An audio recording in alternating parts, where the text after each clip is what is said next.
Hi everyone and welcome sa ating new episode of Few Minutes with Harvey. Good morning guys! So today is our day 2 here in Osaka. So before anything else, kung bago ka lang sa ating channel, do not forget to like, comment, share, and subscribe, and please hit the notification bell for you to be updated on our latest uploads. Good morning guys! So tayo ngayon ay nandito pa din sa Osaka sa Dotonbori, and the time check is 5 minutes to 9 a.m. And tayo ngayon ay babiyahe papunta ng Universal Studios Japan. Yes! In-adjust natin to guys kasi ito na lang yung day na meron kaming timed entry para makapasok ng Minion World. So, in-adjust na namin siya na dapat maglilibot na tayo ngayon sa mga tourist spots. So, in-adjust natin siya for tomorrow. And if we have time, pupunta tayo ng Ronco Premium Outlet. But if wala, pupunta na lang tayo dito sa GU dahil yung talagang pakay natin bilhan ng damit at yung 2nd Street, and then mag-roam around pa tayo dito sa vicinity natin. So, medyo maingay, may nagpupukpok, merong ambulansya and everything, pero ayan, tumigil naman na sila sa harapan pa natin, talaga sila tumigil. Mukhang may something dito sa hotel. Hindi, clinic yata to. Oo, clinic nga pala ito nasa harapan natin.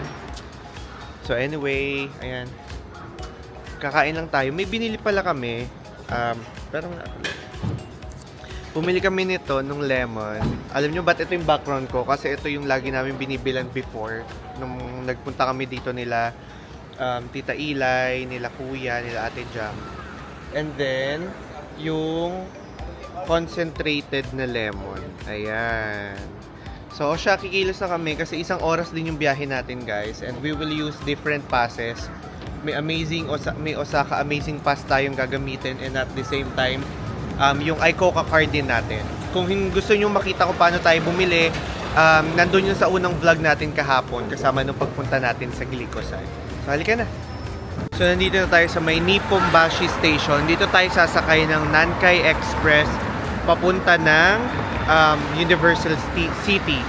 So nakita namin sa app, if you want to use the app para navigate kayo, either Google Maps or Navitime, yung Travel Japan na may araw at saka train. Yun yung itsura ng app. So dito tayo sasakay. Ang train ticket ay nagkakahalaga, or it costs 590 yen. So pagkagaling nyo ng Nippon-bashi, baba kayo ng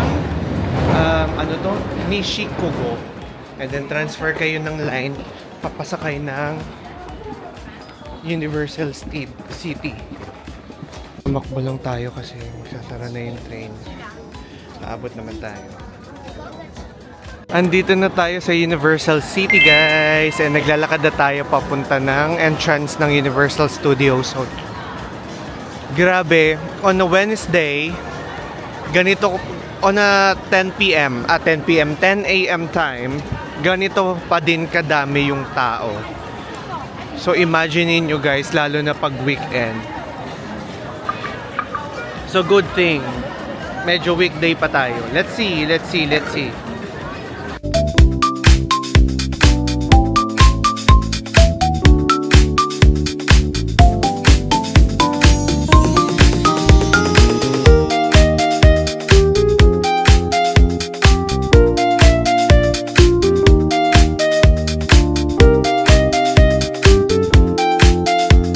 Totoo guys, mas konti yung pila compared sa kapag dumating ka ng mga 6-7 a.m. like before opening.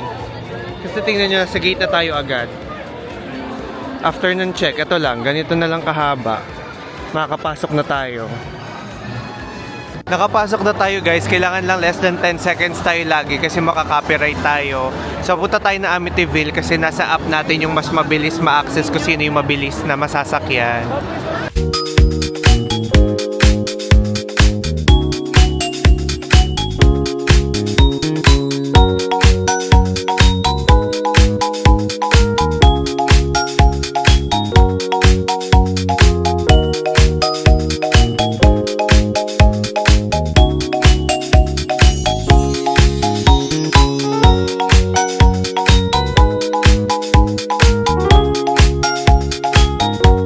Nakapagpa-picture kami kay Minion, lalagay namin dyan yung picture.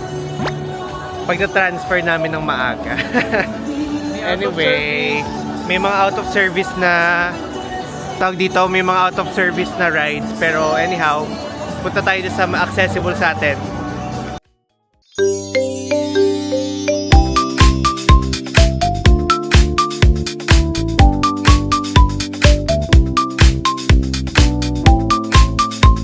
Dito na tayo sa Jaws.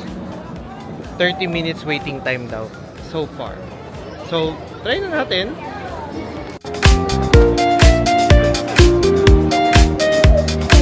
Alam nyo guys kung sinong tunay na attraction sa Jaws? Hindi yung shark. Yung kasama nyo sa boat. Kasi para ka nanonood ng real life anime. Sobrang galing niya. Acting na acting. So next, punta na tayo ng Jurassic World.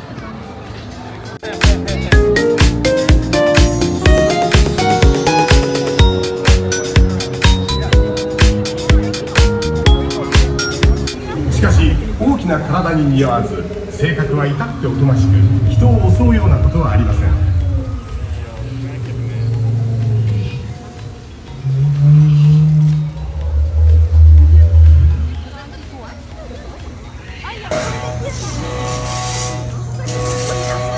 こちらセントラルパトロールご安心ください。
Grabe, yung Jurassic Park, the ride.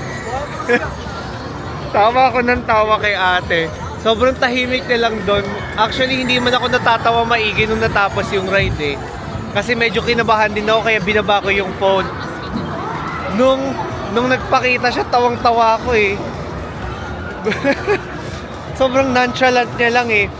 Ngayon nandito na tayo sa may Hollywood area and then dadiretso tayo ng Minion dahil 12 o'clock na and then we just have to roam around para by 1:30 makapasok tayo ng Super Nintendo World. Okay, mag-toilet na muna tayo.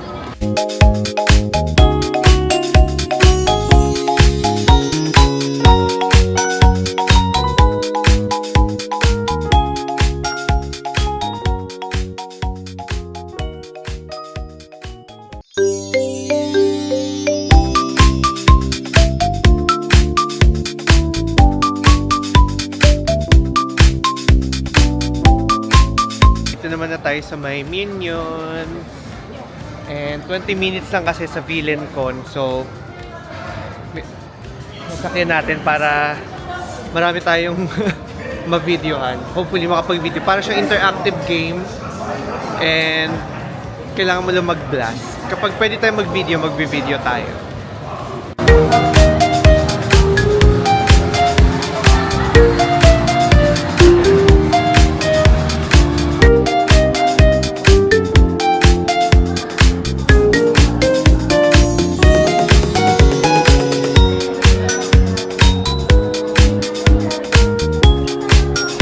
Ito yung ride guys, kailangan mo lang magbaril-baril. Ayan yung blast. Okay, nagpost-it lang tayo ng video.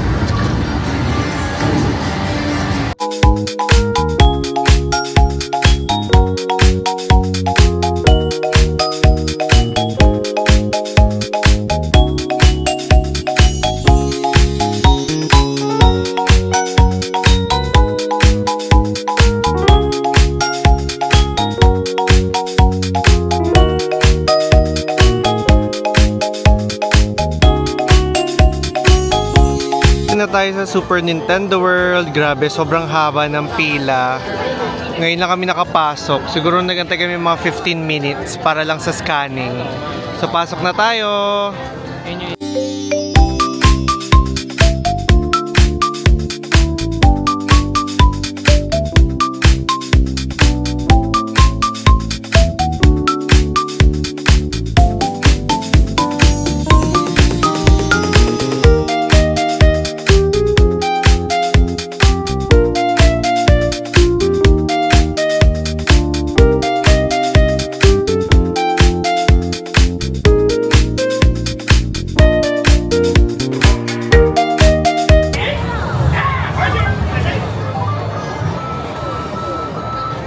Dito naman tayo mag-explore sa Donkey Kong Country. Nag-iikot-ikot lang tayo, guys. Then, kapag pwede lang ako magsalita, tsaka lang ako nagsasalita. Then, mostly montage yung makikita nyo.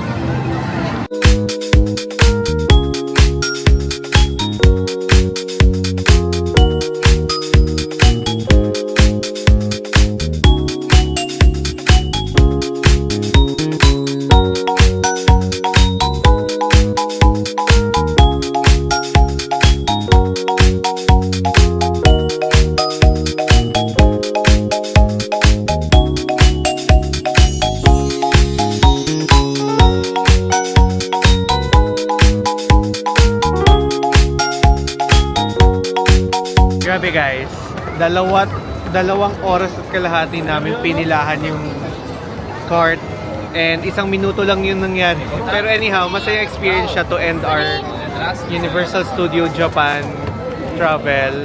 So pabalik na tayo ngayon ng Shinseibashi para pumunta sa GU at mamimili na tayo ng damit.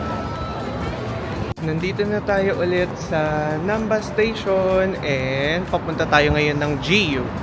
So dito tayo sa may Dotonbori area mag-GU kasi ito na yung pinakamalapit na GU sa bahay. So mamimili lang tayo ng mga damit and then after that ibabalik namin yung gamit then kakain naman tayo. So hindi pa natin sure kung saan tayo kakain pero let's see. Mag-stroll naman tayo along the Dotonbori Shinseibashi Food Market and then from there hanap tayo ng pwede nating kainan. So yeah, balikan namin kayo kapag nakarating na tayo sa GU. Dito na tayo ulit sa may Glycosine and ni Mario. Hindi pa tayo pwede tumawid. Mag-GU lang tayo then kakain na muna para makagalaw tayo ng maayos. Ayan din guys, malapit sa Glycosine, yung Sandrag na yan, isa din yan sa mga okay bilhan. Mura din dyan, tsaka tax-free din. Then yung katapat niya, as in sa may Glycosine lang to ito. Bago, ayan na, nakahalera na sa inyo ang lahat ng pagkain. So ayan pa, yung Soen Moncho. Mamaya dito naman tayo dadaan. So, dito tayo. Coach Play Osaka, McDonald's, Lush, Pandora, pa ba? Okura, Charles & Keith, Tommy Hilfiger. Medyo madami Gusto ko ng matcha. Wala pa tayong nakikitang matcha guys. Sa Don Quixote lang kagabi tayo nakakuha ng matcha. Kaya may Zara din. Coco.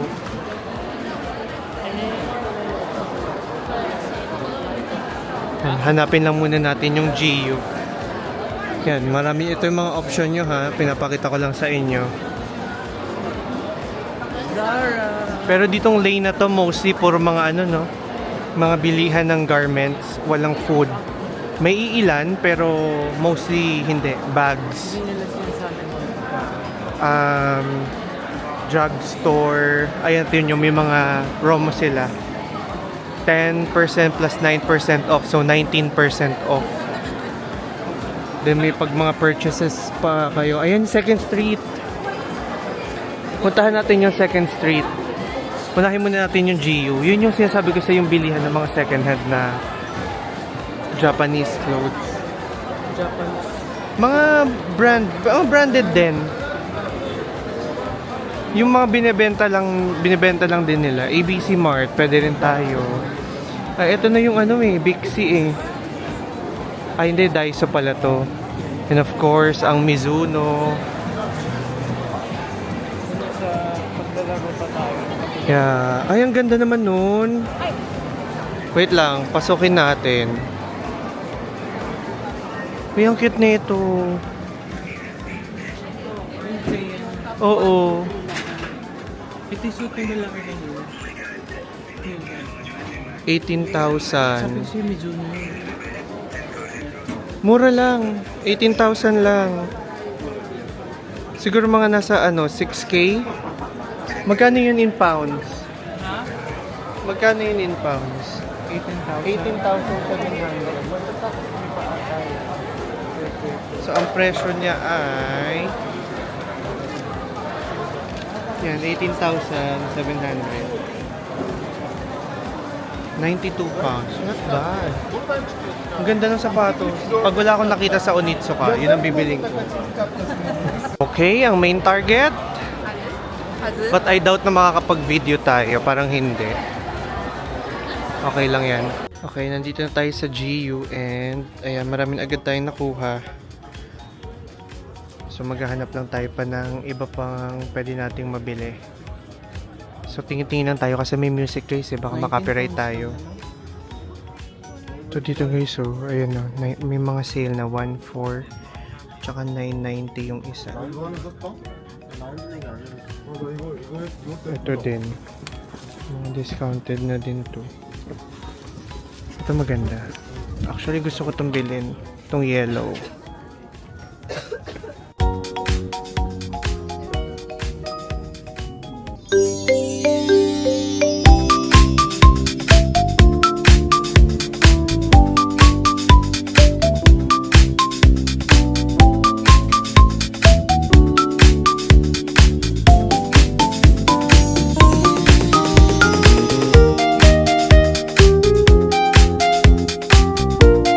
Pagbaba na tayo ng gamit.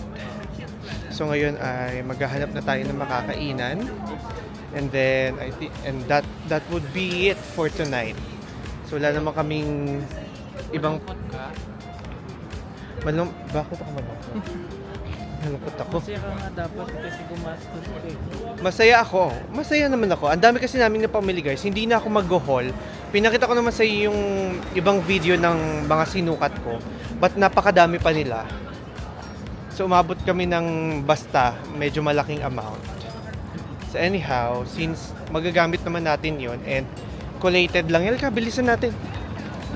So wait lang guys. Tatakbo muna tayo. Abutan natin yung pedestrian. Okay, naabutan. Hanap na tayo makakainan and then tsaka tayo gumanap. Tsaka tayo humanap ng mapupuntahan pa. So tawid lang muna tayo. And then pasok tayo sa gitna siguro, no? Para doon tayo makahanap ng makakainan pa natin. Puntahan ulit natin yung Shinsaibashi area at saka yung Dotonbori Street. Baka makapag street food tayo. Actually, hinahanap ko din yung yakiniko na sinadjust sa akin. Actually, hindi ko pa siya nakikita. Pero mag-yakiniko tayo bukas. Kasi after tomorrow, magde-day tour tayo sa Kyoto.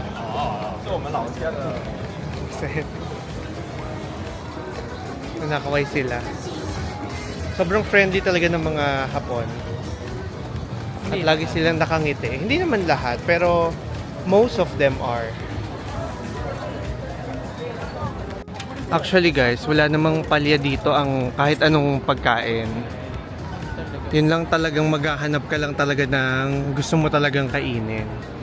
Gusto mo mag-omurice tayo yung Dear Bros. Bago mamaya after kapag mag-ramen naman tayo.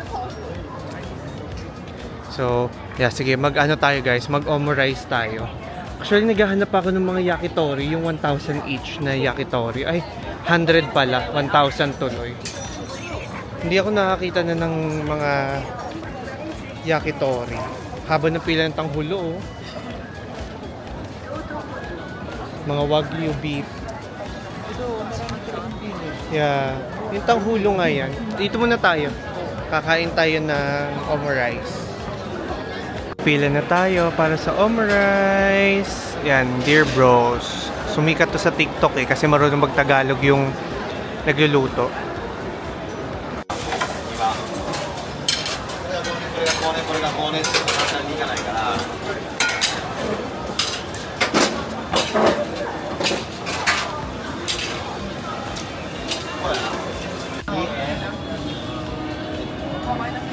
Thank you so much. And drinks? You have? Yeah. Okay, I will give a second. And I'll take the cola.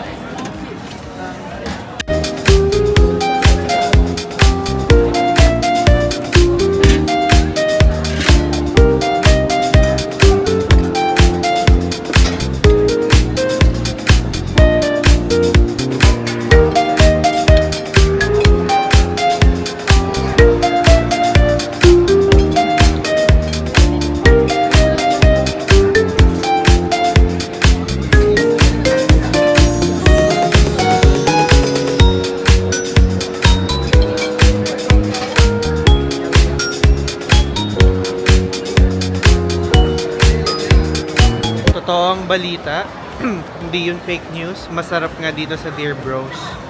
Medyo mahaba lang yung pila. Siguro hindi naman din ganun katagal kami nag-antay. Siguro mga 20 minutes, then 10 minutes in addition para dun sa food. Actually, less than that eh. Mabilis kami nakakain. Then, sulit na yung medium for 2 people na kami. Medyo mahina kami kumain. Pero kapag nasa Pinas ka, mahilig ka sa samgyupsal, you better buy the large one. O siya, mamaya na tayo magkita-kita kasi magraraming pa tayo mamaya. Hanapin lang namin yung milk tea and then may pupuntahan lang kami, then babalik kami. Ayun na lang po. So, try natin tong original golden bubble milk tea. Umorder ako ng almond tofu matcha. Ayan, yung nasa screen. Kay RM naman ay brown sugar milk tea. Alam niyo naman tayo, lagi tayong si matcha. Pero, na-curious ako sa tofu matcha. Pero small lang binili ko para kung ayoko, hindi masayang yung madami. So, yun lang muna. And then, after that, maglilibot pa tayo mamaya-maya. May pupuntahan lang kami sandali. Ano ba yan? Hindi umaangat. Yan. So, let's see. Balita ko kayo pag magbibideo pala ako kapag titikman na natin yung original golden bubble milk. Tikiman time na. Ayan guys. Hindi ko alam ba tofu.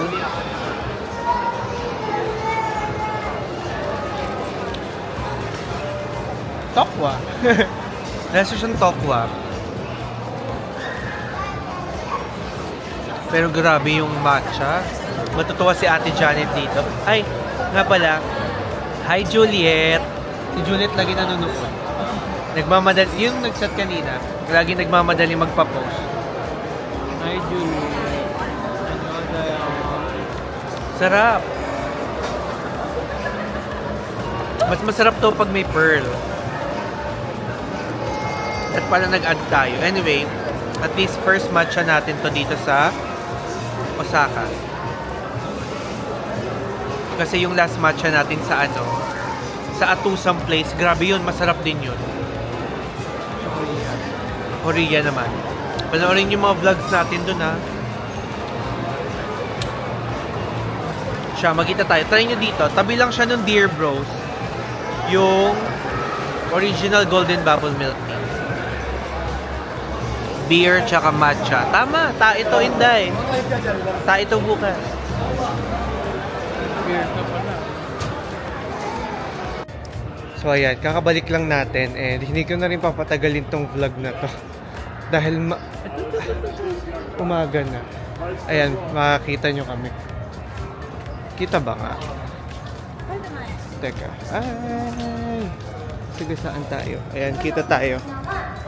Ni, lagi... Alam nyo, lagi na lang kami naaabutan ng lintik na to. Lagi na lang kami naaabutan yan. Thrice na kaming dumaan dito. Lagi kami inaabutan ng hello na yan. Nakaka-bad trip na yan,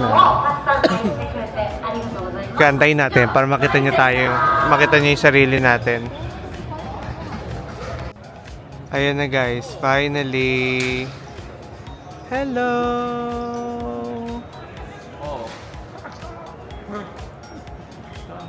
Ayan, di ba? Nakahanap na tayo ng ramen spot. And hindi tayo sa Ichiran kakain, guys. Meron dito sa tapat lang, malapit lang sa Ichiran, literal. Yung nasa labas lang. Ayan. Ito daw yung isa sa mga dapat mong kainan kapag nandito ka sa Osaka. Ito yung chashu na ramen. So, staple food daw to dito. Kailangan mo daw talaga siyang kainan kapag nandito ka dahil otherwise, you'll miss out. You're missing it out. Hindi ka daw nakapag-Osaka. Sabi yan mismo ng Pilipino na nandito. Sabi niya na kapag lagi ka nandito sa Japan, alam mo na dapat lagi ka kumakain ka. So, you better know that. Pakita ko lang sa inyo paano nila piniprepare.